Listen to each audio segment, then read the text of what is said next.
네, 현재 2시 21분 지나고 있습니다. 시장에서 어떤 움직임이 보였는지 또 우리가 이 축포를 터뜨리기는 아직 좀 이른 것 같은데 앞으로 어떤 것을 주요하게 봐야 되는 건지 레몬리서치 김미수 대표와 함께 나눠보겠습니다. 어서 오세요. 안녕하십니까. 네, 안녕하십니까. 네. 지난주에는 저희가 방송을 하면서도 웃음기를 쏙 빼고 했는데 오늘은 네. 조금 마음 편히 할 수 있을까요? 어떻게 생각하세요? 안 됩니다. 아직도 안 돼요? 한시도 마음을 놓으면 안 되고요. 네. 그만큼 뺐다가 요만큼 올리는 거 가지고 진중하게 오늘도 시작하겠습니다. 알겠습니다. 네. 진중하게 한번 시장을 점검해 보도록 할게요. 첫 번째 상황실에서 만나보시죠. 목표가가 하향된 종목들이 굉장히 많습니다. 그중에 하나 SKI테크놀로지인데요. 단기 실적 전망치 하향 조정에 불가피하다라는 리포트가 나왔거든요. 내용을 보니까 안 그래도 공급난이 있었는데 여기 전쟁까지 터져서다라는 게 주요 골자 같은데 네. 어떻게 보셨습니까? 동의하십니까? 네, 일단 안 가는 데는 이유가 있다고 봐야 될 것 같고요. 네. 그리고 특히 결국엔 돌아서 현대 기아차가 잘하니까 조금 이제 해당되는 업체들 쪽에서 부진해서 나오는 결과가 이렇게 나온다라고 봐야 될 것 같죠. 그래서 지금 물론 분리막 관련된 쪽에서 다양한 고객사들이 들어간다고 하더라도 예상했던 것보다 좀 더디고 못 나온다는 실적 흐름들이 그대로 반영되다 보니까 주가도 아직 강하게 변화가 안 나오고 있는, 또 기조적으로도 그렇죠. 상승을 못했던 회사인데 일단 2분기 매출액이 지금 보게 되면 한 1,530억대, 그래서 거의 유사한 수준으로 얘기를 하고 있는데, 작년 동기 유사한 수준으로 얘기를 하고 있는데 영업이익이 2억 원 전망을 하고 있습니다. 이렇다는 얘기는 성과가 안 나온다는 얘기겠죠. 게다가 특히 반도체 부족하고 거기다가 우크라이나 전쟁 리스크, 특히 그동안의 주력 고객사였던 북미 쪽, 유럽 쪽의 자동차 메이커, 대표적인 폭스바겐이죠. 근데 폭스바겐이 ID 시리즈가 안 팔립니다. 생각보다 잘 안 팔리더라고요. 네. 그 반사익을 누가 보죠? 현대? 그래서 오늘 이렇게 이렇게 보시는 게 맞을 것 같고요. 그래서 거기서 나오는 쪽이 부진하다 보니까 지금 상반기는 잊어라. 하반기는 빠르면 3분기에서 4분기 정도, 그때는 실적이 돌아갈 것이다라고 리포트에선 얘기를 하는데, 모르겠습니다. 지금 내일도 당장 모르겠는데 이 실적 흐름들은 확인해야 될 것 같고요. 그래서 유럽의 신규 고객이나 아니면 북미 쪽의 신규 증설의 효과를 누릴 것이다라고 얘기하는데 그냥 확인해야 될 것 같습니다. 네. 그 SKI테크놀로지가 폴란드에 분리막 공장을 증설한 바 있고요. 글로벌 생산 규모를 3배나 늘린다라고 했는데 사실 이런 증설이라는 모멘텀이 최근에 반도체라든가 배터리 쪽 항상 나올 때마다 호재가 됐었거든요. 네. 근데 지금 SKI테크놀로지의 실적 전망치가 하향 조정되면서 이마저도 묻혀버렸어요. 그럼 나중에 이 주식이 가기 위해서는 어떤 모멘텀이 가장 큰 힘을 발휘할 수 있다고 보시는지요? 네, 무조건 이제 증설을 한다는 것 자체만으로는 호재가 아니죠. 네. 증설에 맞게 수요의 변화와 가장 중요한 거는 조금 이따가도 말씀드리겠지만 이 매출 자체가 네. 먼저 점프업을 하는 게 확인이 돼야 되죠. 그래서 증설한 만큼 그에 따라서 이제 보통 증설하게 되면은 저희가 알고 있는 한 10%, 20% 증가가 아닙니다. 큰 폭의 증가가 나와야 됩니다. 네. 특히 연간 실적 같은 경우는 더 그래야 증설을 했는데 수요가 맞아져서 같이 맞물려 가는구나라고 알고 있는데 아직 그런 모습들이 안 보입니다. 특히 폴란드 1공장 같은 경우 가동률이 30%인데 네. 2분기도 30%.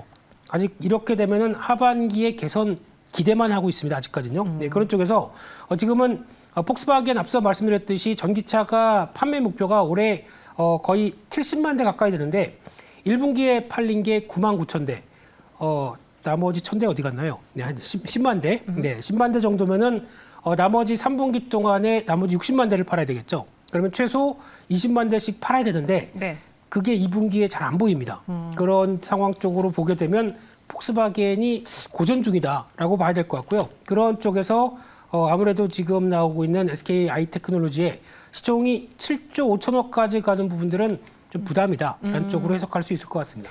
근데 말씀해 주신 것처럼 사실 증설 자체가 그 자체가 호재가 되지는 않을 수 있습니다. 왜냐? 비용도 들어가게 되고 그에 맞는 수요가 나중에 들어오게 된다면 실적도 좀 연기될 수 있기 때문인데 네. 최근에 배터리라든가 이런 쪽에서 증설이 호재가 된 건 워낙 수요가 받쳐준다라는 그 믿음과 신뢰가 있었고 또 그 네. 회사 측에서도 분명히 수요 조사를 하고 증설하지 않았을까라는 그런 게 있었잖아요. 네. 그럼 SK하이테크놀로지의 경우에는 그 기대만으로도 아직 움직이기는 좀 역부족이다라고 들리는데 네.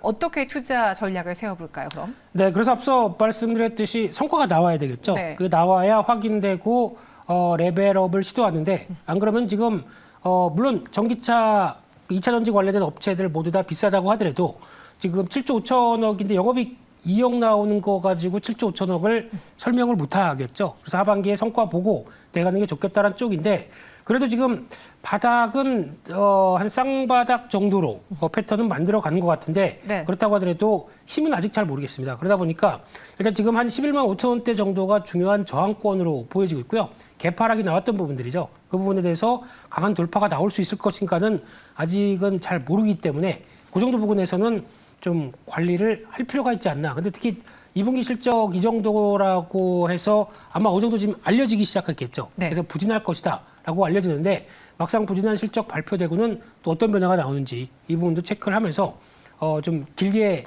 어떻게 보면 탄력적으로 가겠다라는 입장은 아니라고 봐야 될 것 같습니다. 알겠습니다. 실적 회복을 보고 들어가자. 지금 약간 부정적인 전망이 나와서 주가가 눌렸을 때 들어갈 만한 종목이 있는데 SK테크놀로지의 경우에는 확인이 꼭 필요하기 때문에 저희는 조금 더 천천히 보겠습니다. 여러분 참고해 주시고요. 두 번째 상황실 넘어가 보시죠. 어쩌다 보니 똑같이 앞에 SK가 붙어버렸는데 이번에는 제약으로 갑니다. SK 바이오사이언스 국산 코로나 백신이 나올 수 있다라는 그런 뉴스입니다. 이제 허가 구분 능선을 넘었다는 건데 품목 허가 가능이라는 결과가 나왔잖아요. 네. 그게 어떤 걸 의미하는 건가요? 네, 다 좋은데 이제 뭐 이런 느낌이죠. 그거는 조금 있다가. 네.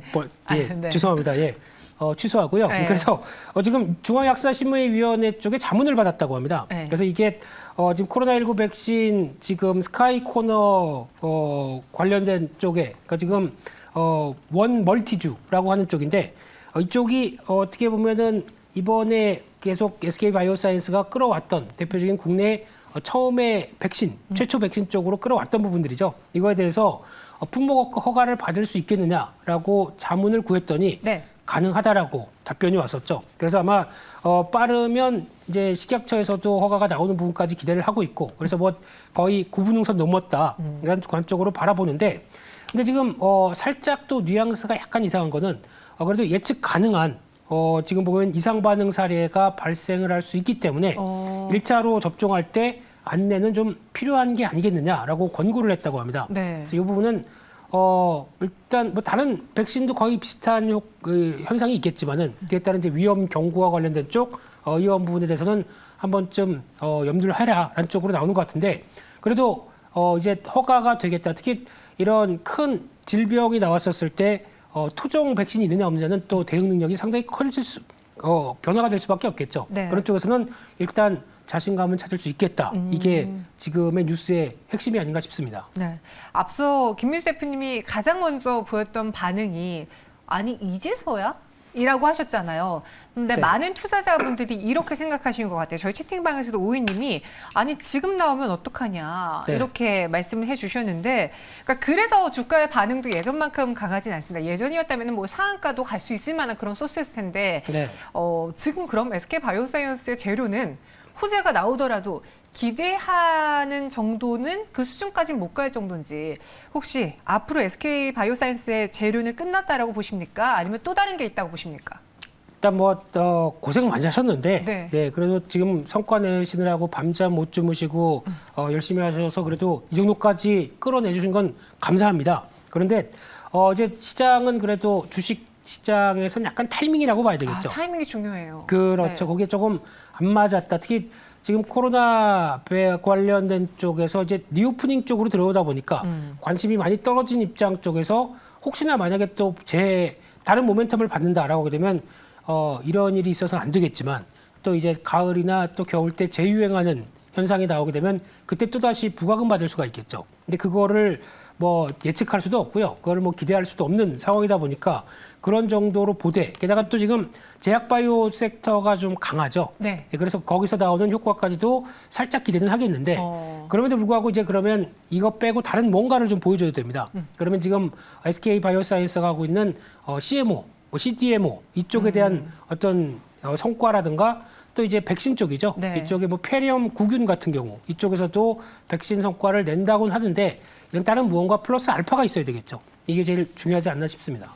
아, 정말 타이밍이 중요한 주식시장인데 아쉽습니다. 하지만 정말 출시가 된다면은 사실 이 회사 측에서는 안 좋을 건 없겠죠. 분명히 이 역시도 추후에 백신이라는 게 정말 우리가 정기적으로 맞게 되는 그런 백신이 되어버린다면은 SK 바이오사이언스 늦었지만 또 그 역시도 호재가 될 수 있을 텐데 앞으로의 대응 전략은 어떻게 세워보는 게 좋을까요? 지금 2분기 실적 전망치가 또 이 종목도 하향 조정됐거든요. 네. 아마 신규 접근을 원하시는 분들보다는 지금 보유자분들이 어떻게 해야 될까 고민하실 것 같아요.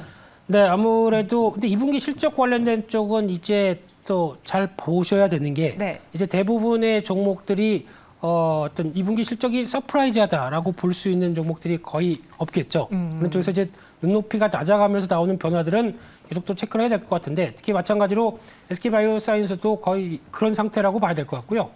지금 기조로 보게 되면 항상 이제 주가가 최근에 많이 밀려다 보니까 거기서 이제 역순으로 돌아가면서 저항대를 얼만큼 빠르고 강하게 안착할 수 있겠느냐. 네. 이게 가장 큰 숙제로 봐야 될 것 같습니다. 근데 그렇게 되면은 마찬가지로 지금 한 단계 레벨업 시키고 하게 되면 또 똑같이 저항대로 바싹 다가서는 가격대가 약 한 12만 3천 원대 부분 정도 들어갔는데 이 정도에 대해서 그러니까 지금 같은 체력 가지고 강하게 돌파할 수 있겠느냐라는 부분들은 아직은 좀 더 확인해야 되겠다라는 입장이기 때문에 이런 돌아가면서 저항대의 큰 매물들을 소화하기 위한 변화들을 체크하는 게 중요하겠다라고 하게 되면 일단 막힌다라고 하게 되면 비중을 좀 줄이시는 게 좋지 않나 이렇게 생각이 들고 있습니다. 네, SK 바이오사이언스에 대해서 목표 주가 12만 3천 원 제시해 드렸습니다.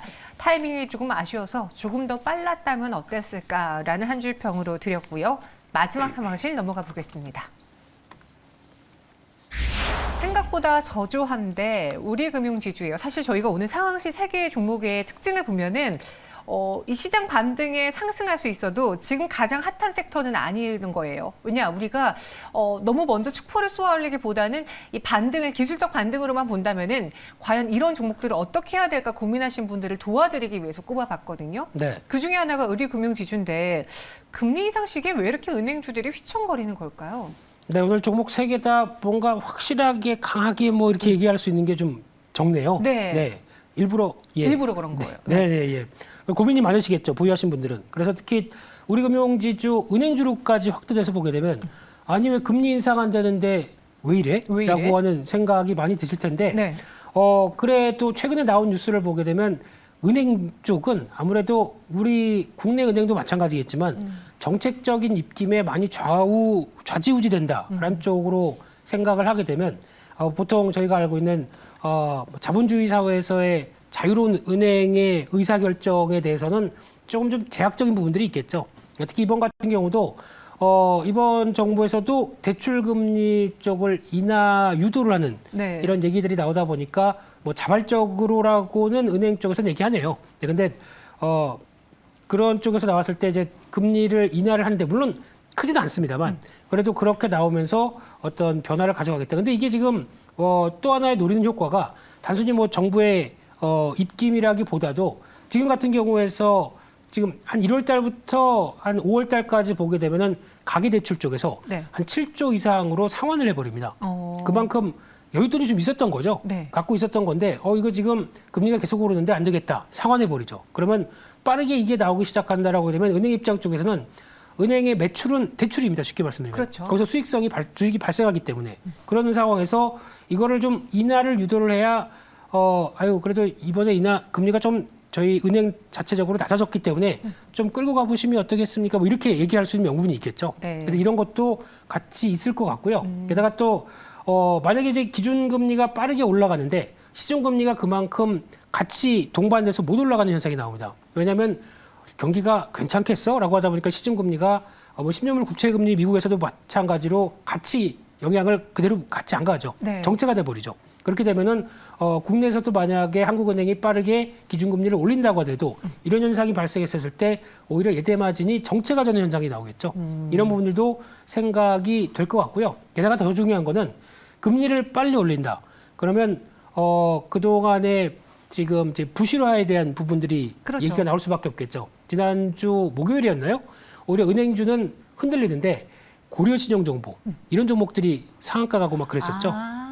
그게 이제 시장이 걱정이 이제 그런 쪽으로 나오기 시작합니다. 그래서 이런 부분까지 생각하게 되면은 또 가슴이 아픈 게 지금 그동안 팬데믹 기간 동안에 나왔던 자영업자들 대출 아직까지 원금도 제대로 못 갚고 지금 끌고 갈 수밖에 없는 이런 현상 쪽에서 금리가 올라갔을 때 대한 부담들이 더 가중된다. 이게 그대로 또 내수 쪽의 타격이다. 뭐 이런 쪽으로도 나오고 있다 보니까 아무래도 여러 가지 은행이 고민이 많아졌다. 이렇게 해석이 들고 있습니다. 사실 딱 금리 인상 시기에는 뭐가 수혜주다. 뭐 이전에 우리가 그런 공식들이 있었잖아요. 뭐 연말에는 겨울철에는 배당주다. 그런 공식이 최근에 안 통했기 때문에 내가 생각했던 것과 달리 왜 이 종목들이 시장에서 더 빠지지? 라는 고민을 갖고 계실 텐데 근데 우리금융지주 이 회사만 봤을 때는 올해 연간 순이익이 3조 원 넘을 것이라는 전망이 나오면서 이 회사 자체는 아직까지 좀 신뢰를 가져봐도 되지 않을까라는 생각도 들거든요. 네, 근데 보통 은행 하나하나의 개별적인 모멘텀으로 움직이는 건 별로 없고요. 보통 이제 업황 섹터로 같이 움직이다 보니까 특히 은행주의 경우에는 그렇죠. 네. 그래서 특히 뭐 우리금융지주 같은 경우는 그 전에도 좀 셌습니다. 민영화 얘기 나오고 있고 거기다가 지금 증권 쪽이 없죠. 게다가 카드만 갖고 있고 보험이 없습니다. 그러다 보니까 이런 다배다된 쪽에서 인수를 해서 덩치를 키워가게 되면 훨씬 더 어떤 여력이 커지지 않을까라는 쪽으로 바라보고 있는데 모르죠. 또 어떻게 또 진행이 될지는 지켜봐야 될 것 같고요. 그러다 보니까 앞서 그 올해 순이익 3조 나오는데 시총이 9조가 살짝 넘습니다. 그러면 3년 동안 벌어서 다 사면 되겠네요. 시총. 그 정도로 저평가입니다. 거기다가 배당도 7%를 주다 보니까 3년 안 걸립니다.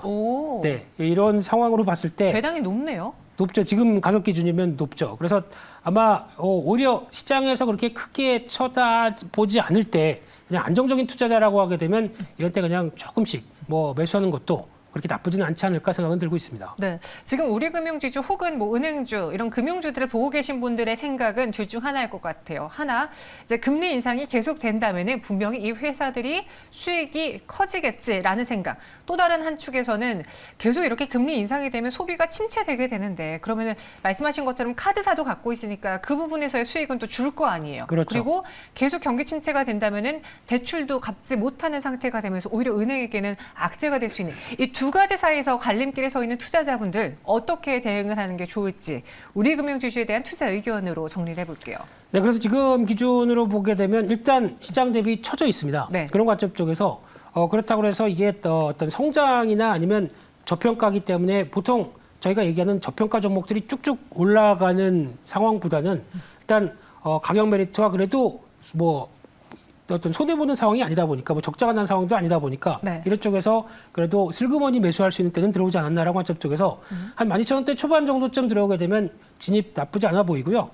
그래도 아직까지 벌어진 상황에 대해서 여러 가지 체크하겠다라고 하게 되면 1차로는 한 14,500원대 중심으로 대응해 보시되 아마 탄력들이 그렇게 강하게 나오지는 않을 수도 있습니다. 그러면 일단 배당 메리트도 고려하게 되면 오히려 한 가을쯤에는 또 한번 고개를 들지 않을까. 한쪽에서 느리지만 안정적인 변화를 노린다라고 하게 되면 은행주도 조금씩은 관심이 필요하지 않나 싶습니다.